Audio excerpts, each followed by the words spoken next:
Your appetite and your hunger levels are going to fluctuate day to day. Protein is kind of the first macro I set up for my clients.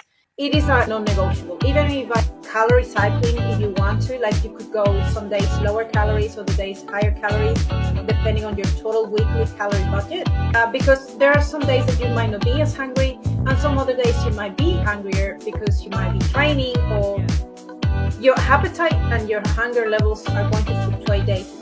And I teach my clients to tune in into their hunger levels and hunger cues, internal, and learn to interpret what they want and how they wanting to approach food, rather than just, I need to hit 2,000 calories, even if I'm not hungry, I have to eat and force feed. It's rather than going and see that you have to eat something because it's there, or because you have been prescribed that, unless you have an eating disorder or you have to gain weight because you have you're malnourished, then the story is different. But if we're talking about someone who's trying to change the body composition, their lifestyle, their behaviors, we want to give them the flexibility to play with this as if it was their lifestyle, and if it was something that you want them doing that long term.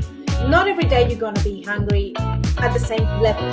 Some days you're going to be hungrier, some days you're not. So I really like calorie cycling with my clients, but in a much more flexible way. So I kind of give them a range of calories that they can aim for. The days that perhaps they will be hungrier or they're training, then the days that they are not as hungry or resting, maybe they're not going to be as hungry, but they could.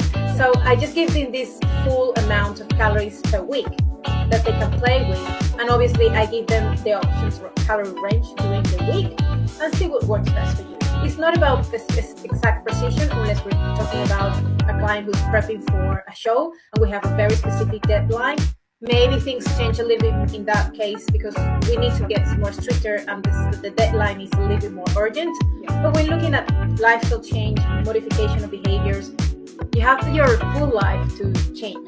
It's not as pressing, so we can really take the time to work on what is needed on the go.